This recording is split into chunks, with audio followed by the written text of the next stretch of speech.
Previously on X-Men.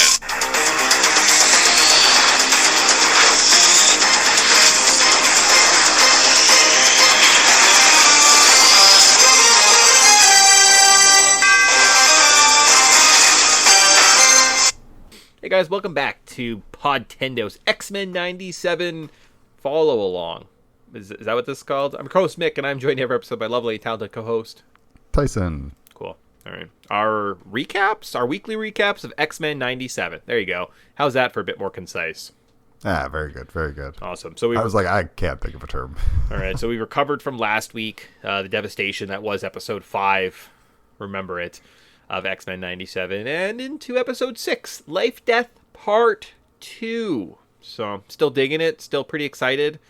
Got feeling, your instant reaction was bueno? Yeah, it was good. It was good. I enjoyed it. I thought it was a very good episode, but it's like I definitely needed a gear down from last week. Sometimes you just got to give yourself some distance, and that's why I really appreciate that this is being released weekly, because I feel like if this was released all at once, it wouldn't have the same impact. I'm digging that, checking in every Wednesday to watch my new episode. It is unfortunately the way to do this, right? Weekly releases, yes, they become part of the zeitgeist. We can have a weekly podcast, right? It can be part of your routine, right? Every Wednesday I'm excited because there's an X-Men episode when I go home to watch, and then I have episodes of podcasts on the next day, right? Not just myself, but other things that I'm listening to, supplementary YouTube videos that I can kind of watch. Right? It becomes part of your routine, right? And it becomes ingrained, and it's much better than say what you want for any show, right? We just started watching Fallout, Tyson. I know you had watched it before. You'd binged it. I know people have said, I watched the whole thing. We're on episodes 2 or 3 or something. In a week or two, no one wants to talk about Fallout, guys, right? So it's part of binge culture. I think even the creator said it. This was a bad idea, releasing this all in one big dump. And you're like, yep, it's terrible. That's why Stranger Things got hold and got people hooked. It's like, release it weekly. It works. That's definitely the key. We're humans. We're disgusting. We have no self-control. You give us all we can eat, and we will eat all that we can.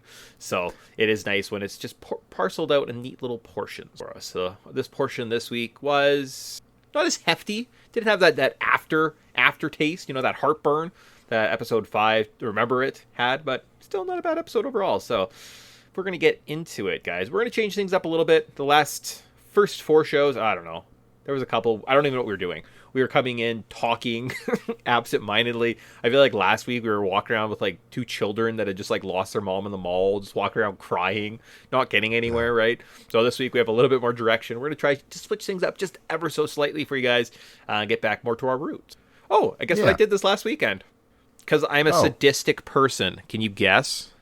You re-listened to all our old podcasts. Of X-Men movies. I did. That's exactly what I did. No, called it. I had a sneaking suspicion that you went out of your way and actually did that. I mean, a secret if you ever wanted to do that, just listen to our old shows up until we get to the Wayback Machines, and then just kind of get to the next episode. It works. Skip. Yeah.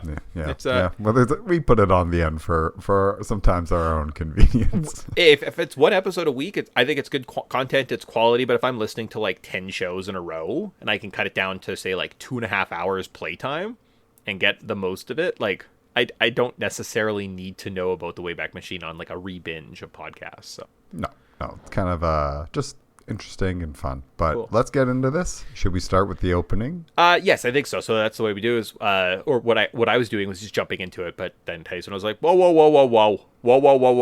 There's an awesome song at the start of every episode and we listen to it. And I'm like, you're right, I do listen to it. So okay, well let's talk about it. So what's going on in the intro this week? New sightings. Nightcrawler got his own little he made the team, guys. He's an X-Man. Yep. We got some notable exceptions. No Gambit, no Magneto, no Charles. All sad. And then we get a Cable apocalypse scene. There's a Nimrod chilling in a giant sentinel. Looks like Master Mold to me.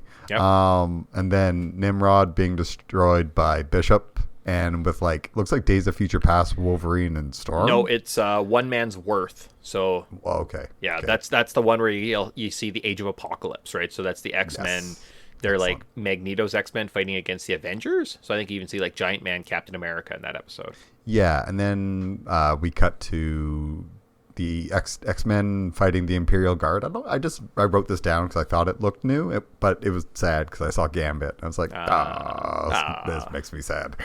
And then we get the traditional, like there's that same scene with Charles and Lalandra, and I think a couple other like and like allusions to the Dark Phoenix. It's just kind of one of those things. It's kind of like, if anyone's interested, maybe go back and look for the episodes that have these people in them, right? So yeah, some things are changing, but like this episode explained why we keep seeing Lalandra and maybe the Dark Phoenix, because we're kind of back in that area at this point. So cool. Is that it for the intro?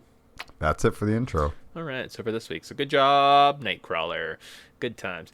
So what we were doing previous episodes was we were kind of beat by beat telling you guys what happened. We were talking through some of the key talking points. There was obviously lots to get through, especially episode 5, right? Oh, baby. Whew, that was a deep one. But today, what we're going to do is we're going to go back to our roots, just like we did for all the X-Men movies. Guys, Podtendo, we don't tell you what happened in bad detail. We have a terrible plot summary. We're going to skip details. We're going to make big generalizations, and that's how you're going to get your content today. Then we'll get into a review, and we'll talk about some of our favorite scenes, and with some final thoughts. Tyson has some Easter eggs for us, and then we have to rank some mutants. But first, Podtendo's terrible plot summary. In space, we meet up with Professor X, who's cured/healed by his love, Space Empress Lalandra. She confesses her love for Charles across the stars, which causes Deathbird to challenge Xavier to forget about Earth and the X-Men. During the mind wipe, he schools the Space Council about acceptance before getting a notification that the X-Men are in danger. Storm, meanwhile, tries to cure Forge and the adversary's bite after he pulls out some Doctor Strange magic. In a dark, cramped space near the special healing herb, Storm recalls that she's a boss and gets her powers back. As her and Forge get ready for a vacation, they see the destruction on Genosha. And in the end scene of the episode, we see Mr. Sinister was responsible for the attack on Genosha all along. Yep. Kind of I feel like a less action-packed. Okay. But it definitely moved the plot along. Like this was a very plot-heavy kind of episode, and kind of catching up with what Charles has been up to. Because I thought this was going to be a Storm episode, but it's mostly a Professor X episode. I have a theory about all that I can get to at some point. I think of what's going on with these episodes, and we can discuss it. But I want to give this episode credit first, right? So every other episode we've been gushing about how great it is. Life Death Part 2. We'll do that after kind of our final thoughts on this episode. Let's keep it focused on just today. What did we like about it? What's our favorite part of this episode? Let's get right into the positives right off the way. That's a recap. Tyson, what was your favorite part of Life Death Part 2? I mean, this is a minor thing, but I literally stopped and pointed at the screen and did that like Leonardo DiCaprio meme. Yeah. When I saw Vulcan, I was like, Vulcan. All right. One of my favorite characters. Didn't do much, but hey, he's kicking around, so cool. That makes me very happy. So the uninitiated Scott Summers, which is Cyclops, and his brother Alex, who's Havoc, are the two Summers brothers. That's what we knew about all along. There was some discussion sometime in the 90s about a third Summers brother going around. They believe to retcon in this other brother named, it's like a religious name, Jebediah Summers in outer space.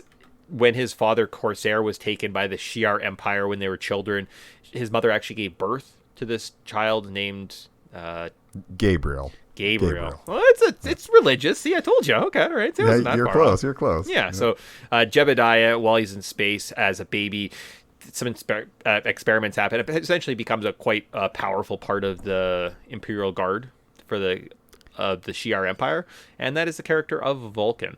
What was Messiah Complex? Is that kind of the story arc where his character is kind of fleshed out? I think so. Okay. Yeah, he pops up every now and then, but I think you're right. I think it is. Maybe it's not Messiah Complex. Maybe Messiah Complex is something completely different. But I know I either have a digital copy of the comic or you gave me a copy of it, and I think I have a copy of Messiah Complex. Could be wrong. No idea. Don't know what I'm talking about. So, not a comic guy. All right, for myself, my favorite part of this episode was the... this was tough. What is my favorite part of this episode? I enjoyed... I mean, it's still good. I still like it. I like every part of it. Was it something specific that happened? The Xavier putting everybody into a class was kind of funny. That was pretty. It's a pretty solid. It's kind of funny, yeah. So we have most notable scenes. We'll kind of go through. We'll talk about parts that we did like. So there are parts that stand out, obviously. Off the top of my head, I'm going to give it a big positive. The continued. I don't know. The whole episode is really good. I liked it. I don't know. The fact that we kind of got a conclusion, I'll give you that. I like that we're not being jerked around by this show. It's fast. It's to the point. Mr. Sinister was responsible for the Genosha attack. Okay, cool. Theory's dead. We're not getting some type of Cassandra Nova or something like that, right? We're not getting this big reveal. They're keeping it somewhat grounded. They're in a universe that we kind of accept and understand, especially from the show. So I just like that we're kind of carrying on in that direction, and that they're giving us these answers, right? They're not kind of, yeah, you're right. We didn't get to see all the aftermath of the Genosha attack, but there was a lot going on there. We got to catch some characters like Professor X, the Storms, the leaders that the X-Men are going to need going forward. We have to catch them up to speed, kind of get them kind of going too. And now we know who the main bad is. We've got our arrow pointed in the right direction. They can kind of keep telling the story. And I like that. It wasn't one of those plot twists for plot twists, right? They're not just trying to egg you along. They're like, oh, we're going to give you the story. Come back every week and you get a little bit more. So I think that was my favorite part, is just how concise and satisfying that little bit of ending is. Because now we don't have to sit here and think. Had they not given us this and been like, who is it? Who is it? It would have felt, I think it would have diminished the return that was the masterpiece of Remember It, right? And we're not going to have to rebel back and look back, and there's not going to, we can stop speculating. We can stop the fan theories about Mystique being responsible or something, right? We don't have to worry about that kind of stuff because we know we have an answer. We can go forward. We can focus our sights on kind of bigger and better things. So I think that's my favorite part, is just the storytelling. It continues to be excellent from this product, or this show. Oh, definitely. Just makes me want an actual movie, but X-Men 97 style. Like, give me an animated movie. Give me just like a full-on hour and a half. I mean, that's the correct answer. Is that the movie we're getting? Stick around for my fan theory later, and we'll go from there. How about most notable scenes? So this is a scene that, it's going to be years later. Maybe it's been like 48 hours since LifeDeath Part 2 came out. What's the scene that's still in your head? Could it be a character like Vulcan? Or the fight with the Imperial Guard at the beginning? Okay. Maybe. Professor X standing and being reintroduced in his gold armor with Lalandra. Professor X talks in the garden, talking about art with Gladiator. How about Deathbird's challenge? Professor X's school lesson. Professor X's death notification. Oh, I really should have changed that up. I said Professor X too many times. I'm sorry. Forge's magic power, Storms, Reawakening, or Boulevard Trask. So of all those, what is the most notable scene of this episode? Or you could pick multiple. You're like, I don't care about this, but we definitely need to discuss these 3 points. So any of those need discussion? Two ones. One smaller one, because it's kind of like like I said, the Storm story isn't really, it's kind of there, but not really there. Yeah. Was her getting her actual like OG black outfit back? Like that's awesome. Made me happy. But the class time, I literally wrote class time, because Professor X decides to school everybody on even like how the Shi'ar runs their empire and stuff. So it's very interesting, because he is literally just schooling a bunch of, a huge, like, the leaders of a huge race that rules the galaxy. It's not just a race, multiple races. They rule. They're just this empire, right? Yeah. True sense of the word. Yeah, absolutely. So those are mine. Like, that just kind of like, wow, it really does kind of put things like, Charles is so ridiculous. Like, they're really giving everybody a chance to like show their powers. And I guess the other thing was like Storm literally creating let's stop on the Professor X point for a part, right? Yeah, so that is definitely him. He has kind of a goofy moment where it's a little bit unsatisfying to Professor X story in general, right? Like, if I was to say a least favorite part, it's some of the confusion I've actually heard from this episode, because people are like, wait, is Professor X dead? Didn't he just go to space? Like, how does he get here? They kind of feel like they needed to have a better indication that he wasn't dead. He was just in outer space. So I've actually heard a couple other people just mention this incorrectly. If you watch Graduation Day, Lalandra comes and takes Professor X to space because maybe there's healers in outer space that can cure whatever's happening to him. So he's alive. Yes. So they cure him, right? He's alive. Cool. Awesome. I do wish, like, maybe my least favorite part, if we want to get to that, just how rushed it seemed, and how it kind of does seem like they missed that beat in the storytelling. I don't know if is it a nuanced, but the fact that I've heard multiple people on multiple occasions now, as I'm kind of re-listening to episodes, miss that point, that's curious to me. And where was I going with this? Oh, and then doofy Professor X is like being the most unsubtle person. He's sitting there in the garden with Elandra, and he's like, this garden's nice, but do you ever think about, not that I miss my X-Men, but like making the new Shi'ar home world Earth? And I'm like, that's not very subtle, Professor X. But Lalandra literally calls him on it. It's like, you got to work on your subtlety, buddy. Yeah. Like, this is, you're clearly tipping your intentions. If you like, it's like, I just want to go visit them. I miss them. And I like that, because it shows that even though he's essentially kind of just abandoned his team and his quote unquote his children of the atom, he's just like, he's still thinking about them. And the reason why he doesn't 100% give in to Lalandra and marry her and just continue on ruling the galaxy is because he's like, I really can't forget about my X-Men. Like, they mean so much to me. So I think that's his flaw, is he does love his X-Men so much. And that's kind of the conflict between his love, still like his love, his two loves. Like, great. He's got a love for the X-Men. Where was Lalandra. that? Great. Where was this in the episode?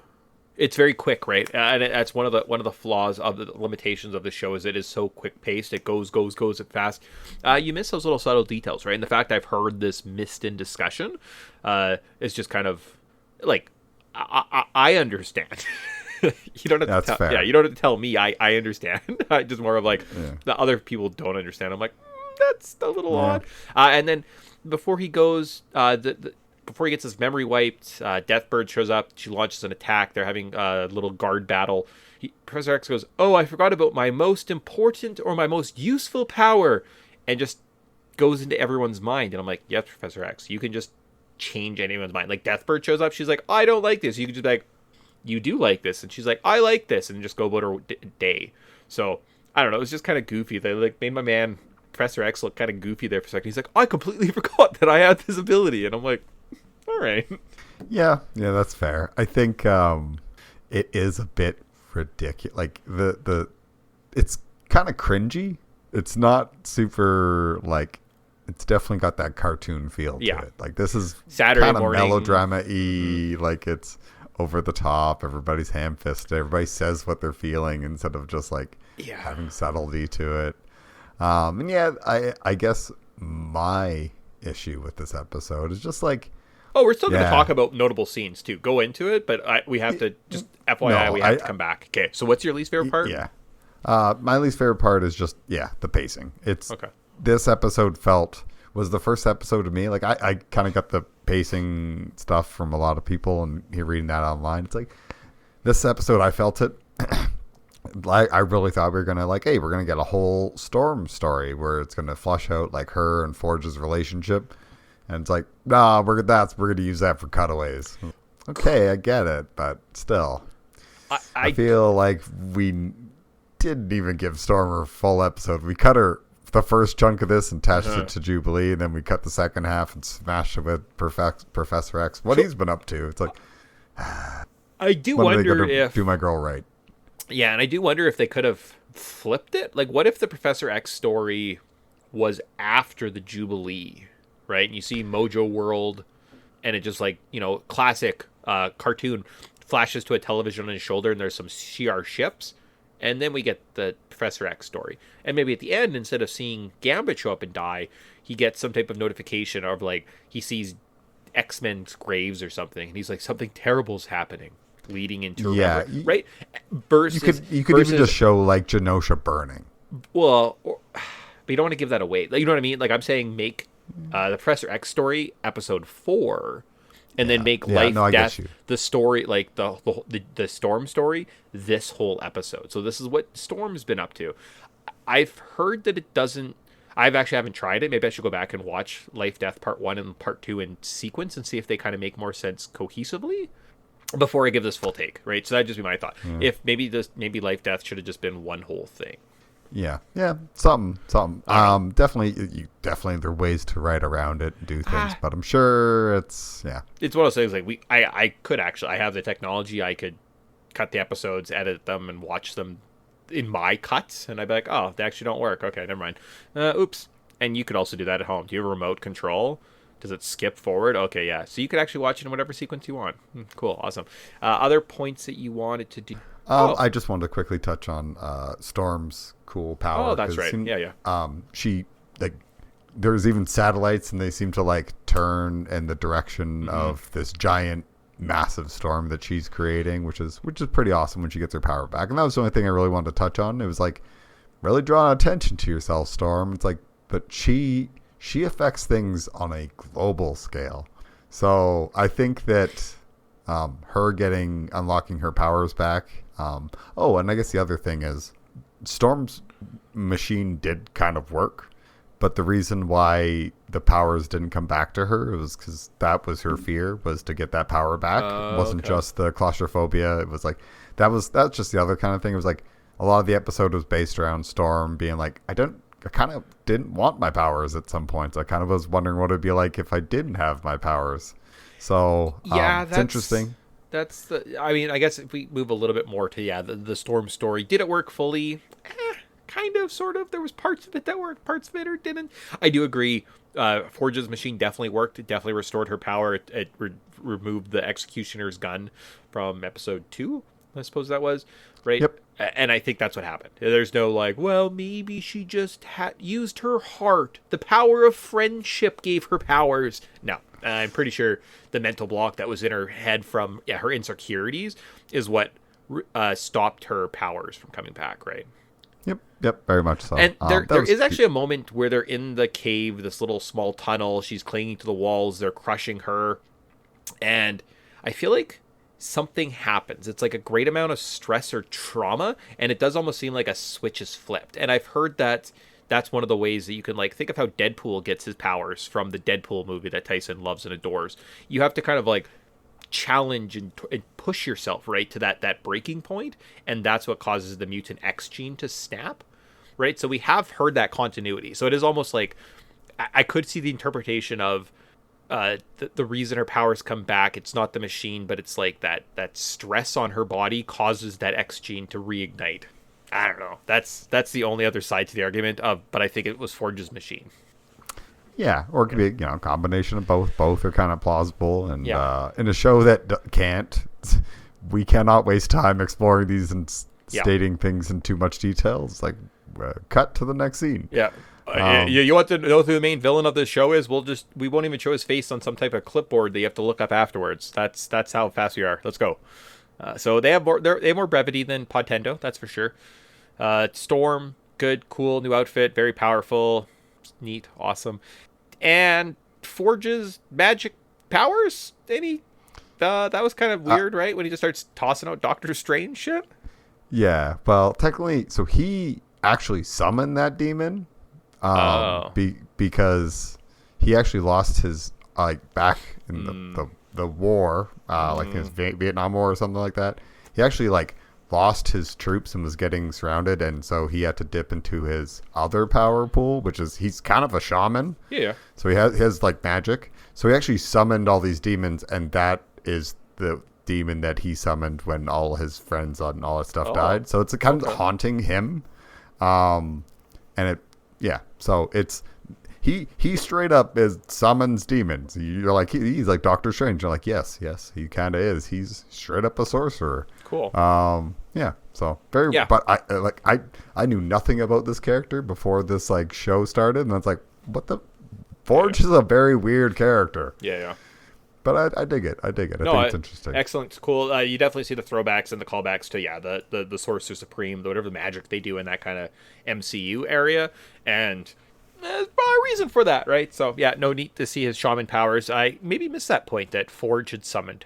I think he says it, but again, it moves so fast. It's like, I summoned it because I was in stress, but we should also go to this mountain. Also, I love you, and it's gonna be a claustrophobic because we're already here, and there's the hole, and you're like, wow, that was a really fast trip across this desert on horseback, Forge. You said.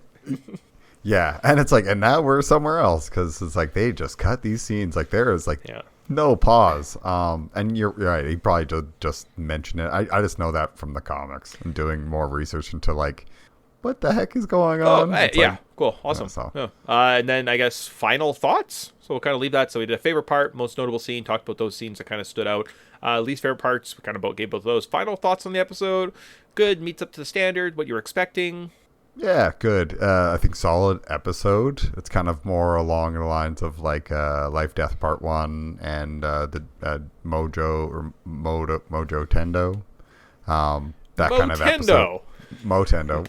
I can't remember its stuff because I was also going to mention it's like we didn't really talk about. They stole our thing and you don't remember it. I've already forgiven them. Okay, that's fair. I'm like Iggy Pop that way where I just don't care. They stole your name, they killed Gambit, your love, and then the next week you're back at them. All right, good. Well, there was this interesting thing that did happen. In Professor X's vision, he sees skeleton Gambit. Yeah. Which I wrote a flash of death. And you know who just so happens to keep popping up in those openings and just happens to have 4 horsemen and one of them's named Death? Like, maybe we get Gambit coming back as a horseman. Yeah, I could see that. I maybe in like season 3. I bet your Gambit's dead for a little while. I think they want to let this one sink in. I don't think he's coming back this season at all. Maybe a season 2 thing. Yeah. Well, apparently season 2's already wrapped up though. It's finished. So. Oh, okay. Yeah. Okay. Again, if that's... I don't got greenlit for season 3, so we at least get 3 seasons of this stuff. So yeah. So final thoughts for myself. Excellent episode, exceeded expectations. Again, I was telling us before we came in, these episodes are light. Don't worry about these ones, right? 5, 6, 7. There wouldn't be anything noteworthy. It exceeds expectations. The quality of storytelling that we're getting, the speed is like really the only issue. Again, it could have been like even 40 minutes. Like we definitely could have got a little bit more runtime in some of these episodes. Now, I understand that there is things like budget and animation costs a lot of money, and if you can kind of keep things lighter, it makes more sense, right? Yeah, I definitely get that. So I'm not saying they have to be longer. I'm still enjoying these quick little episodes. They're great. Favorite part of my week at the moment, so that's good. Awesome. Let's do Easter eggs, and then I'll do my fan theory before mutant rankings. That's fair. I got quick. Easter eggs is literally like. Was there a rebuttal to what I said? No? Good. We both like it. Agreed. It exceeds our expectations. Yes. Yeah, very much so. Very much so. I guess that's what I should say right now. Life Death Part 2, before we get into anything else, the greater series, it was much better than I was expecting. I was going in not really knowing and was happily surprised, right? Everything kind of just, they keep pushing the envelope. It's good quality stuff, and I'm glad it's getting the appreciation and recognition from people around the internet, and just everyone wants to talk about it and have a good time with it. So that's kind of my final thoughts, and I'm excited for this final month, right? Yep. And I'm even getting some of the people that I've talked about this enough. They're like, yeah, I see these reviews are quite good, and you're like, yeah, episode 5 will do that. Yep. So quick Easter eggs. It's essentially just like Nightcrawler, the Master Mold Nimrod thing. We get Ronan the Accuser. He shows up. Yep. We get the Vulcan, the Imperial Guard stuff. I'm not going to list them because it's mostly the Imperial Guard and Vulcan. Then we did get, I think that's, they mentioned the word Terran.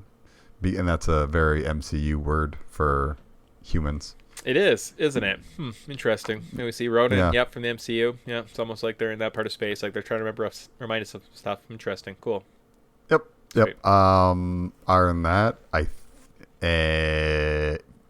think that's it. Cool. That's kind of it. Like, there's no hidden characters in the background or nothing really to like pause on. One of the things was like there's War of the Worlds playing in the background of the movie theater. Like that's not an X-Men reference. Yeah, that's so fair. Okay. Yeah, I'm skipping it. Cool, awesome, sweet. Yeah, with that, I think last week we went for about an hour. This week we probably need to go for about 30 minutes. That's what it kind of deserves. Just my final thought, as I'm doing research, kind of getting prepped, listening to my conversations. I did hear one person from source. Nah, you don't need. I'll just for a different podcast, and they alluded to he figured that what they're doing with the X-Men and the way the team is shaping up and who makes it and who dies might be very dependent on what does the X-Men in the MCU look like. So they currently have a plan. They want to do something, and he really strongly thinks like Gambit. Maybe they're like, no, we're not doing Gambit in live action. He doesn't quite work, right? And they're storyboarding a lot of things. Wouldn't Storm look better if she wasn't in a stupid white jumpsuit, but maybe like a sexy black revealing outfit that an actress can kind of show off her body a little bit? I was like, that's just more of a reference to Jim Lee's art style. Because that's like the Jim Lee dress that he likes to draw Storm in, obviously. Because he's like, if I could sexualize these women, I'm going to. But like, how many of these decisions from the show are being molded to what they want the MCU? And the reason I think, and I do wonder, like, we got 10 episodes. Is that standard? Kind of at this point. I do wonder if there was more and things were hacked and cut together, right? Hence why we ended up with Life Death Part 2 and 1. Maybe it was just supposed to be Life Death at some point, and then at some point they were like, okay, we got to alter this, we got to change that. No, we don't want to do that in the MCU anymore. We want to adjust this. We have to like delete these episodes and push the scenes over there. And I wonder if part of the end result, that end product, is that ever looming $2 billion end game box office, right? What do X-Men and Secret Wars make, right? If we can have a couple X-Men in the MCU, how much more money are we making? And how do we get there, right? Yeah. And I heard a lot of rumblings of people wanting to do the animated one, because from my understanding, is there's a lot of pushback on doing a live action X-Men movie. Yeah. For whatever reason, it seems to not be something that Disney wants to pursue. Okay.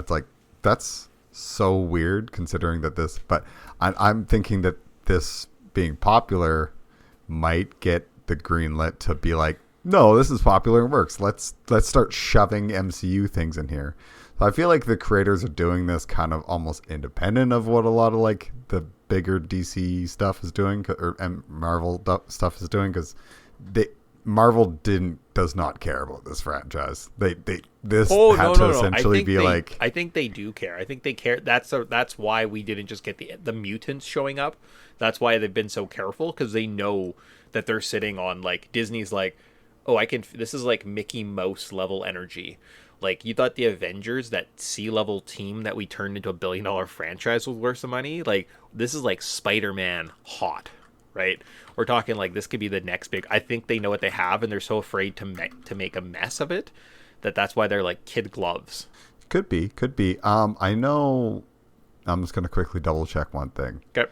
If I go, so. And again, it's not my theory. I heard it. I thought it was an interesting point, right? So just kind of throwing that out there. I wouldn't be surprised if some of the decisions they make in the show are a result of some type of bigger movie MCU-ness to them, right? So I don't know. We'll see what happens. Okay. Yeah, I could see that, because my little thing that I was going to check out is I was going to see about what kind of active comics there are, and usually that's a telltale sign of, like, let's say there's like 6 or 12 different X-Men titles. Okay. Usually that's going to tell you that's like, hey, this is obviously profitable. Like, if there's like 2 X-Men titles, it's obviously they're not investing in this franchise. But just scrolling, it's like there's multiple X-Men different stuff every single week. The only people who really compete with it is Spider-Man.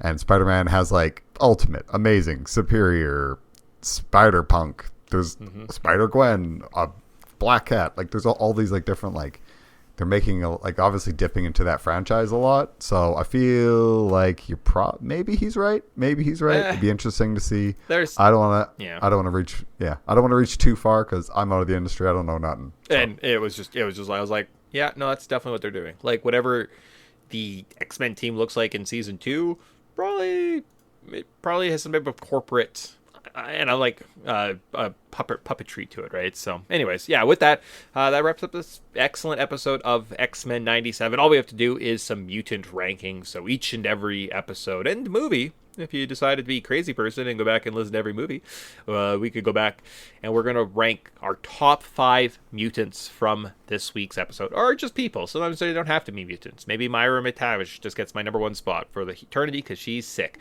No, we can't do that to poor Tyson. You disgust me. We can't do that. So what we're going to do is rank them 5 to 1. If you end up at 5th spot, you get 1 point. If you end up at 1 spot, you get 5 points. We keep track of everything at the end, and we'll let you guys know afterwards how everyone ranked up. So this episode, Tyson, who do you have at number 5? I got Gambit. I also have Gambit. Hey, come on. Like, he shows up, he does his skeleton thing. We're pretty light on mutants in this episode, so it's like, here's Gambit. Also, I put him in there because I was like, Hold Apocalypse. Whoa. Maybe if he's Death and Magneto's War, Callisto could be Pestilence, and I was already filling out the lineup. And I was like, but I need one more, so somebody else needed to die. So what's the other person? Madeline Pryor? No, I was thinking it could be Madeline Pryor, or it could just be like maybe someone who hasn't died yet. Interesting. I gave it to him because a death that is felt across the galaxy that can recall your leader in a time of need is obviously a heroic deed, and it's been felt everywhere, right? So that was the instant that he died, that moment where he's sitting in the classroom. It's kind of that big culmination point, right? And the fact he could call back Professor X in a time of need, his heroic efforts were not lost from last week. Who do you have at number 4? I got Vulcan. All right.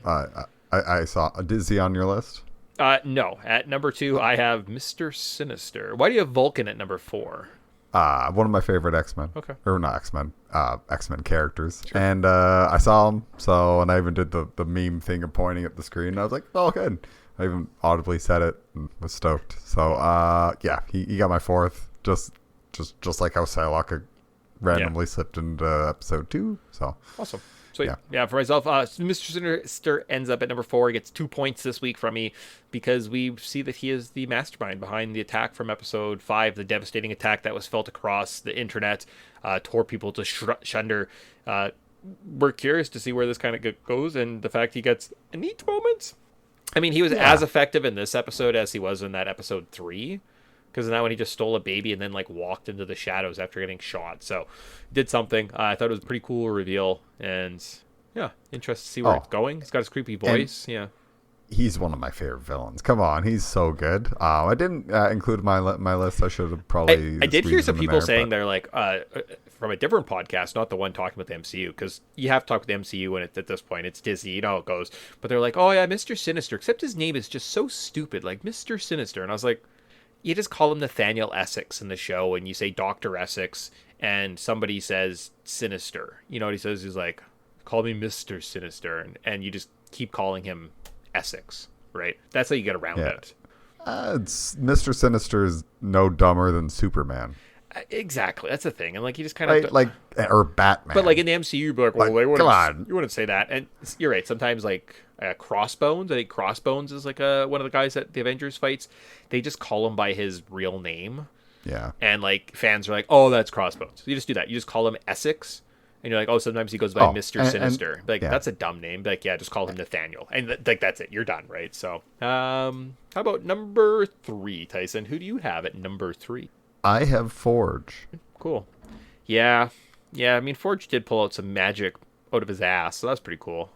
Yep, and he's there. And he's a mutant, so he's ticking all the boxes. Yeah, he was kind of a MacGuffin. You must kill me. You have to go get this thing. That's all right. Cool. I guess he wasn't the MacGuffin. He was the receiver of the MacGuffin. He just needed the magic formula. Yeah, for myself, I actually have Forge at 2. So I'll just go about that now. Pulling out magic out of your butt, Doctor Strange magic. I'm like, cool, great. That's not as impressive as when, what's his name? Oh, shoot. The guy from Chucky just pulls out voodoo at the beginning of that movie. You're thinking it's a crime drama, and he just pulls out voodoo and starts possessing a doll. Right? So it's not as abrupt as that, but randomly, there's an evil owl, and all of a sudden Doctor Strange comes into the room. I'm like, cool, good job, Forge. So that's why you got my number 2 spot. Nice. Who do you have at number 3? Sorry, I just jumped that because I was like, well, I might as well talk about this. He made the Might as well. X-Men, guys. What bigger accomplishment could this fluffy, furry, adorable little poofing man make? Nightcrawler, yeah, you were only in the opening, but I got to give my boy 3. He made it. He made the X-Men team. He's officially on. He's got his swords. They go schwink. His teleports go poof.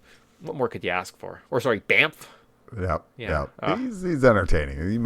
He this was the episode where he finally gets his little like name bar. So Yeah. All right. Tyson, who do you have at number 2? I got Charles. All right. He has a pretty OP scene. I still don't really like him. He's Charles Xavier, and it's interesting that he just abandons his X-Men to be like, oh no, but my children of the Atom. It's like, shut up. Yeah. Like, you're such a tool. That's the thing. Like, why didn't he go back at some point, right? Yeah, I Oh, understand. because he's in love with Lilandra. But like, why can't he just be like, I'm in love with you, but I have to go see my X-Men, and like maybe I'll come back? I don't know. I have an obligation to them. Thank you for healing me, but I have to go visit my family. I'll be gone for a couple months, come back for 3 months, long term. We'll Yeah, figure it it's out. like, and maybe if we're looking to make this work out, maybe I need to go wrap up some of my things there so I can kind of like say my final goodbyes. Yeah. And maybe I'll visit every once They in a think while. I'm but it will be a dead. thing. Maybe I could go Literally. go change Maybe- that. We have Yeah. interdimensional travel, right? Oh, okay, cool. Yeah, we could probably use that. Or Yeah, interstellar travel, not interdimensional. That's how the X-Men get into the MCU. Okay, cool. Actually, and I guess I did have Charles in my number 2 spot up until kind of our discussion, but him forgetting that he has psychic powers. Yeah, that's pretty bad. No, I was like, I think you're right. I think Doctor Strange book was cooler than him forgetting he has powers. That's why he went from second to 0 points. Good job, him. Tyson, at the count of 3, who do you have as number 1? What? 3, 2. I don't know if we're counting up or down right now. Yeah, Storm? so we're 3, 2, 1. Storm? It's Storm. All right, yeah. Storm, everybody. Of course it's Storm. She gets her like Jim Lee style, like black outfit. Come on, this is Storm, everybody. Yeah, no, and her call, I was a little bit concerned because like Forge was dying, and she's like flying and like chilling with horses and going in outer space, and I was like, yeah, but like Forge is dying. Yeah, like he is actually like on the verge of death. Apparently, like I understand what you're it's like- doing, and it's cool and it's awesome, and like I'm glad you can help him, but like again, Forge is dying. But pretty cool epic moment that we see Aurora come back to us. Like we knew, it seems like a while ago. I guess it was probably close to a month ago that she first left the X-Men, sadly trying to find herself, right? So unfortunately, she has to go back and kind of dire consequences, right? But bringing back a nice active member to the team. You know what? Also bringing Forge to the X-Men, that's pretty cool. solid. Hey man, you just brought like an amazing genius level inventor and and a sorcerer apparently. Yeah, there you go. Maybe he comes with some demonic owls, but Wolverine would love to fight those owls. Very, very much so. Sweet. So that wraps up, I think, our discussion on this episode. And we'll say goodbye. See you guys next week for another episode. Maybe oh, wait. Do we have a show that's coming out this week? No. No, I don't think so, because Wind Waker released last week. Wind Waker just came out. Okay, cool. Yeah, so we have a game coming end of the month.